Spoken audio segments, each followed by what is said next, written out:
Hola mis queridos amigos, nuevamente con ustedes, su doctor Tigre, el que ronca en esta negra noche neoliberal, latinoamericana, sudamericana, ecuatoriana, en la que analizaremos lo que fue el debate el día de ayer y qué es lo que nos mostró el debate presidencial de los 8 primeros candidatos a la presidencia de Ecuador.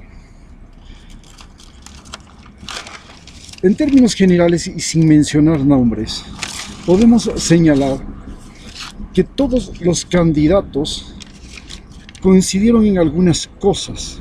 Primero, todos querían una pseudo dictadura, es decir, continuar con la pseudo dictadura de Lenín Moreno. Todos. ¿Y qué es lo que ellos proponían? Vale señalar que en este primer debate no asistió Andrés Arauz. Todos proponían leyes para crear esta pseudo dictadura, leyes más duras, algunos proponían la pena de muerte, otros proponían la prisión perpetua y la otra, la pérdida de por vida de los derechos civiles. Es decir, que tú no puedes comprar una casa, no te puedes casar, no puedes reconocer a tus hijos, no puedes endeudarte, no puedes tener crédito en una cuenta, no puedes tener pasaporte para salir del país, no puedes tener ni cédula de identidad. Es decir, eres un individuo que no existe en el país, pero que tiene que vivir aquí por fuerza. Claro, tenía que surgir por el que primero proponía la pena de muerte, era este millonario de Guayaquil, Romero, el que construyó el Monumental de Guayaquil, era dirigente de Barcelona y era yerno del hombre más rico del Ecuador, Luis Noboa Naranjo, un vendedor de lotería que logró llegar a hacerse multimillonario cuando se fue la Standard Fruit de la provincia del Oro, y él, como era vistaforador de esa empresa, logró conseguir seguir comprando a los productores que abastecían a la Standard Fruit, y cuando fue y crear una empresa bananera Noboa y hacerse rico explotando a los vendedores de la provincia del Oro, a los cuales les compraba a muy bajo precio el banano, porque ya no les compraba la Standard Fruit, y vendiendo en Estados Unidos ese banano muy caro. Este hombre más rico del Ecuador se tenía como yerno a este señor Romero, que dice, a sus 74 años, después de que ya tiene fortuna, es multimillonario, ya ha vivido en todo, y ni siquiera vive en Ecuador, vive en España. Pues ese señor dice que no tiene ningún problema en, pues, si le conviene, defender a los pobres, va a defender a diestra y siniestra a los pobres. Luego pues tenemos a Larrea. Larrea es otro candidato. Este señor que ya ha pasado por todos los partidos políticos desde la época de Abdalá. Pasó por el gobierno de Abdalá, por el gobierno del coronel Lucio Gutiérrez, por el gobierno de Correa, por el gobierno de Lenín Moreno, quien le financió su partido político. Él es Lenín Moreno el que le financia el partido Democracia Sí. Y este señor ahora propone que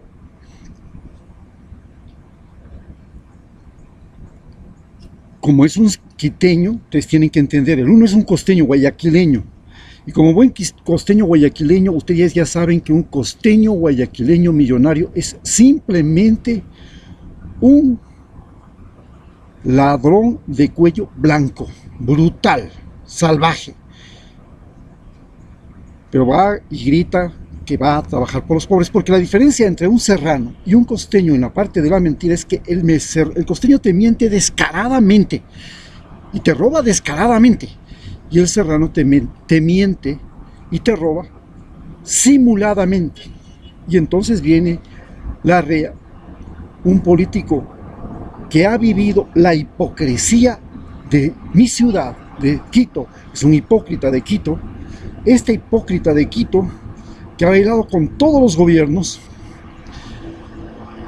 también viene con soluciones. Y claro, esas soluciones sueñan a catedrático universitario, aristócrata, erudito e inteligente.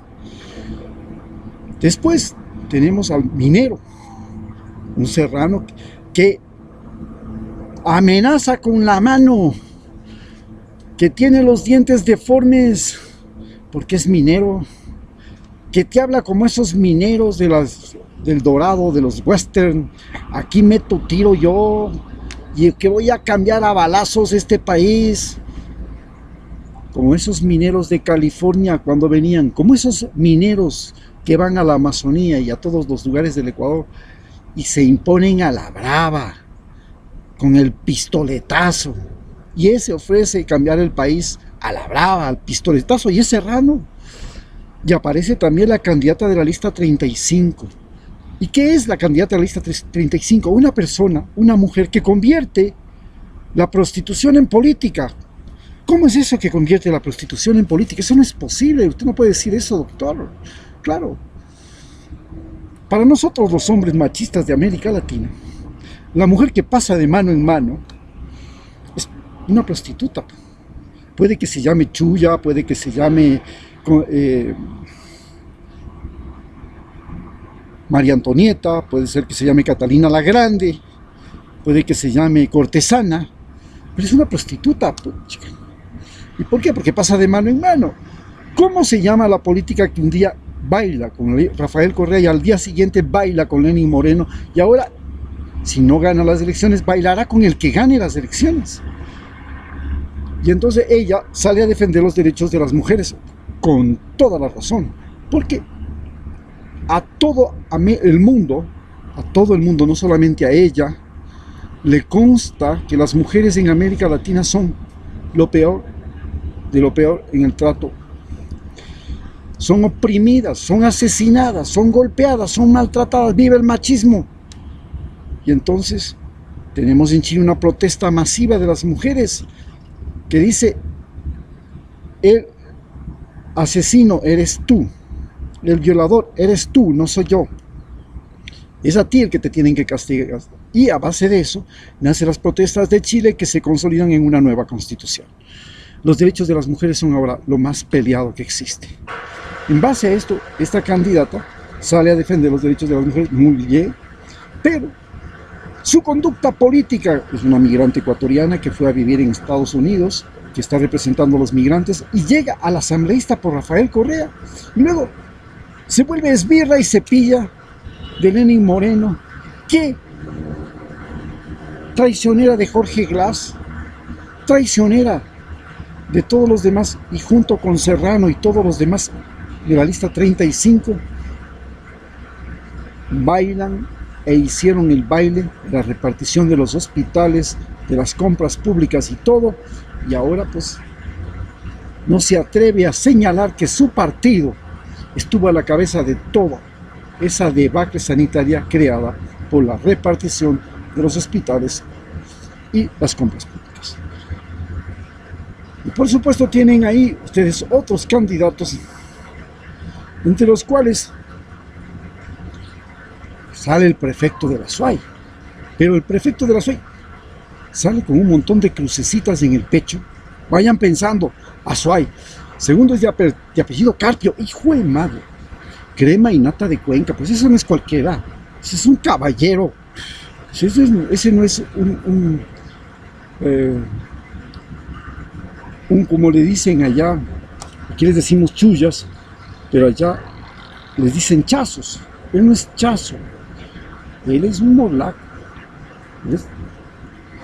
Y muy inteligente, con soluciones brillantes, que propone algo increíble. Propone crear, para darle la seguridad a la gente, una KGB, donde todo el mundo es espía, porque eso era la KGB. La KGB, el concepto de la KGB es: ¿qué es la KGB? La KGB somos todos. Yo fui a Rusia, y todos eran espías de todos. El padre le denunciaba al hijo le denunciaba al padre, el estudiante al maestro, el maestro al estudiante, todos se espiaban entre todos. Eso es lo que propone como mecanismo de seguridad el prefecto de la SUAY.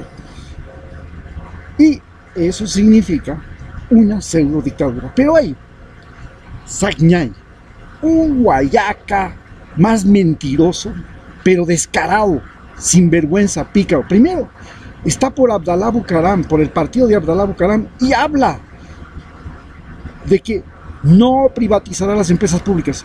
No, él es un empresario, él lo que va a resucitar, él no va a privatizar, él se va a apropiar de las empresas públicas.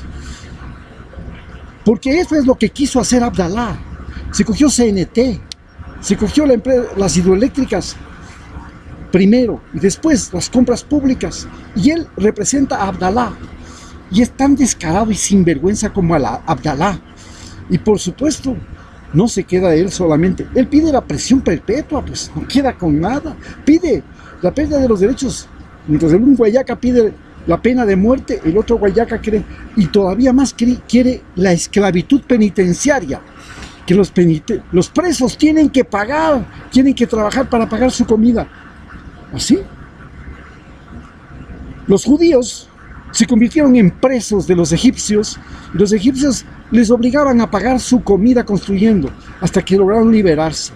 En Estados Unidos, las prisiones son privadas, y los presos trabajan en las prisiones y son el gran negocio de las prisiones. No solo que reciben plata del Estado, sino que además explotan el trabajo de los presos. Ustedes ya pueden imaginarse.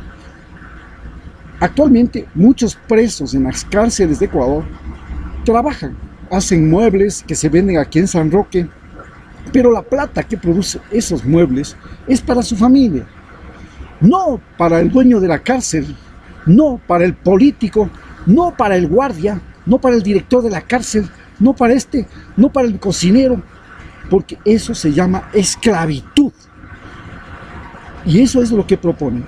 Todos los candidatos que se presentaron ayer, todos tienen el mismo concepto. ¿Cómo convertimos a esta pseudo dictadura de Lenín Moreno en algo perdurable? Donde lo importante es, ¿cuál es la relación con Estados Unidos? No vamos a cambiar en nada nuestra relación. Necesitamos, Estados Unidos es un estado, con Donald Trump fue intervencionista, intervino aquí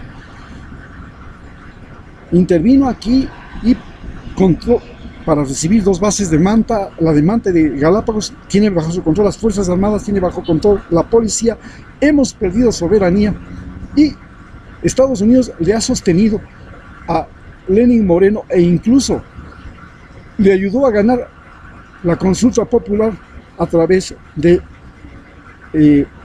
manipulación mediática en la consulta, en la campaña de la consulta popular. Desde ese momento Estados Unidos es el mejor aliado de Lenín Moreno, lo ha sostenido, se besan y se muchan entre Lenín Moreno y Donald Trump, y no ha caído por eso. Ahora, este estado donde las Fuerzas Armadas son parte del ejército norteamericano y la policía es parte de la DEA, entonces tenemos que en este estado se quiere continuar sin tocar en nada las relaciones con Estados Unidos. Por supuesto, ¿qué ventaja? ¿Por qué Estados Unidos adopta esta situación? Hay que entenderlo. Porque el gobierno de Cuba, el gobierno de Venezuela y el gobierno de Nicaragua, para poder sostenerse en el poder, han tenido que poner el ejército bajo la asesoría y la tutoría de Rusia. Entonces Estados Unidos dice, voy a hacer lo mismo con Ecuador, con Colombia, con Perú y con todos los países latinoamericanos, con Brasil, para que no me vaya a pasar lo mismo que me pasó con Cuba, con Venezuela y con Nicaragua. Bien, pero tenemos otro problema. Nadie cuestiona la relación del Estado con los medios. En este país, los medios de comunicación son el cuarto poder del Estado desde la época que yo tengo memoria. Primero el Ejecutivo, luego el Legislativo, luego el Judicial y luego el poder privado, el poder de la empresa privada. ¿Cuál es el poder de la empresa privada? El poder de la empresa privada se llama medios de comunicación. Y este poder de la empresa privada, de los medios de comunicación, en Ecuador, desde la época de Alfaro, no solamente que tumban gobiernos, matan presidentes, le quemaron a Alfaro, El diario El Comercio levantó el odio de la ciudad contra Alfaro, el comecuras, el liberal, el que prostituye a las mujeres haciéndolas empleadas públicas, haciendo que las escuelas y los colegios sean mixtos. Eso es prostituir a las mujeres. Le quemaron ahí en el Ejido. ¿Quién dijo eso? Primero lo dijo la Iglesia Católica. ¿Y quién se aprovechó de eso y lo quemó vivo? El diario El Comercio. Desde ese día hasta el día de hoy, en que Rafael Correa es un perseguido político, ya con sentencia, la prensa es la primera en que actúa no solamente como investigador, sino que pasa a actuar como juez, porque si el juez no hacía lo que le decía el dueño del periódico, ese juez corría riesgos. Y finalmente, en verdugo. Es el verdugo, es el que sanciona a los presidentes que no le conviene tenerlos. Bien, ¿cuál es la relación que va a tener estos candidatos que se presentaron ayer con la prensa? Ninguna. No le vamos a tocar. No vamos a volver a poner la famosa ley del linchamiento mediático. Eso no se toca jamás. Eso tiene que existir. Y que viva el linchamiento mediático y se lo linchen a Correa, mejor. Pero además comienzan a decir a todos los corruptos, no es que les vamos a dar prisión perpetua, pero si ellos son corruptos. Viene Guillermo Lasso, otro de los candidatos que se presenta ahí, que no solamente quiere el endurecimiento de las penas, él además quiere reducir el impuesto quiere dar armas a los terratenientes de este país, llamados ganaderos, para que formen su ejército privado como ya lo tienen los camaroneros. Los camaroneros tienen en este país un ejército privado. Si usted va a una camaronera, el empleado que da de comer a todos los camarones es 1 o 2, pero los guardias de la camaronera, lo menos son 5. Y usted vea el armamento que tienen. Son guardias que son sicarios de los camaroneros, porque los camaroneros son, muchos de ellos, narcotraficantes. ¿Y por qué muchos de ellos son narcotraficantes?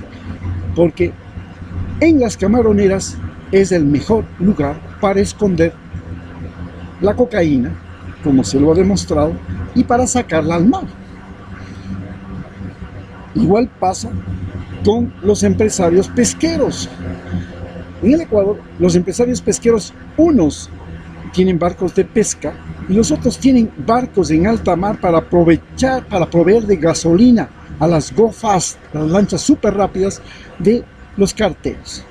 Y ese es el trabajo que tienen, el doble trabajo que tienen los empresarios pesqueros. Y cada empresario pesquero tiene una tripulación y esa tripulación está armada. Entonces tenemos ahora que quieren crear una policía paramilitar, igualito que creó en Colombia. Uribe creó las Autodefensas Unidas de Colombia con el pretexto de que se tenían que defender de la guerrilla. Ahora aquí, con el pretexto de que se tienen que defender de los ladrones, quieren crear unas Autodefensas Unidas de Ecuador a cargo de los gamonales terratenientes. ¿Y quién auspicia eso? Guillermo Lasso. Y todavía más es tan descarado que dice: todos saben el origen de mi plata. Claro que todos sabemos el origen de su plata. Usted tiene dinero porque usted robó a los ecuatorianos cuando era el superministro de Economía de Yamil Maguad, el que hacía las devaluaciones. Y gracias a las devaluaciones los bancos sacaban la plata, los dólares que compraban, y los volvían a meter, y así llegaron a crear un ciclo indetenible de inflación que forzó a 3 millones de ecuatorianos en una población de 12 a escapar. Es decir, prácticamente estamos hablando de que el 30% de la población económicamente activa, no se fueron los niños, no se fueron los enfermos, no se fueron los que no tenían preparación, los que no tenían conocimientos, los que inclusive no sabían el idioma, de otro idioma. Todos ellos se largaron. nos quedamos con la gente que no podía trabajar, los enfermos, los viejos. Y desde allá nos mandaron dinero para salvarlos. Bien, pero ¿qué es lo que propone este señor que ya nos robó? No, señores, vamos a darles plata al 1% de interés. Así, ¿ya quiénes vamos a financiar?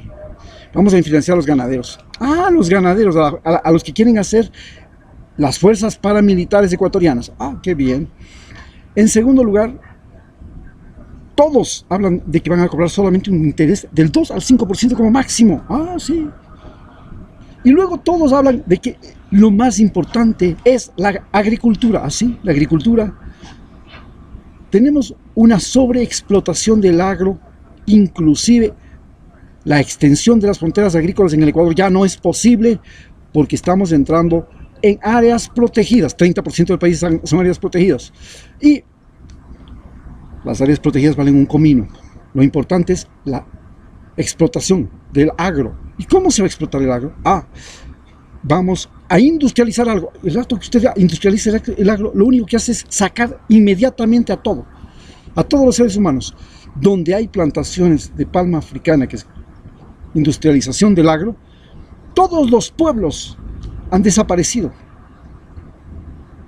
¿Por qué?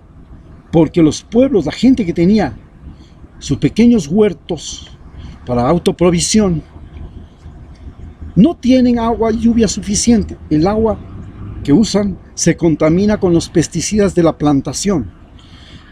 Las palmas africanas ahuyentan las lluvias, secan el terreno, absorben las sales, y los vecinos no pueden hacer rentable su producción agrícola y ganadera. Tienen que venderle la tierra al palmicultor, y es así como han crecido las plantaciones y se han tomado la provincia de Esmeraldas, la provincia de Pichincha, la provincia de Santo Domingo, la provincia de Sucumbíos, y han desertificado, están comenzando a desertificar. Si yo pudiera, me fuera a traer de alguna parte un gusano, una peste para acabar con eso, porque así fue como se salvaron los manglares. Se salvaron gracias a que llegó la peste blanca que mató a las camaroneras, a la larva, a las camaroneras, destruyó las camaroneras, y desde ahí, de ese momento, se dejó de cultivar larvas silvestres en las camaroneras y se comenzaron a cultivar larvas de laboratorio, porque las larvas silvestres eran 120.000 familias barriendo toda la costa ecuatoriana y matando todo, tortuguitas, pescaditos, todo lo que se acercaba a la playa, para encontrar 4 miserables tipos de larvas, y solo 2 podían vivir en las piscinas camaroneras. Pero el país quedó devastado, se destruyó los manglares y se destruyó toda la flora y fauna que había en el borde costero, porque además las camaroneras utilizaban pesticidas. La pantomicina salía, no se metabolizaba y destruía todas las algas marinas, y cuando destruían las algas marinas desaparecía la fauna del borde costero. Lo mismo está haciendo ahora la industria de la palma africana. La industria de la palma africana utiliza fumigación aérea, mata a todos los insectos polinizadores que existen. Luego utiliza pesticidas para hongos que caen al agua, terminan matando todos los peces que existen en los ríos. Contamina las aguas, no la pueden tomar ni el caballo ni la vaca. Y esto es lo que está pasando en Ecuador. Pero eso es lo que quiere esta tripulación de malditos que quieren ser presidentes y que quieren mantener un estado, una pseudo dictadura como ha sido la de Lenin Moreno, cobijada por Estados Unidos y cobijada por la prensa. Muchas gracias.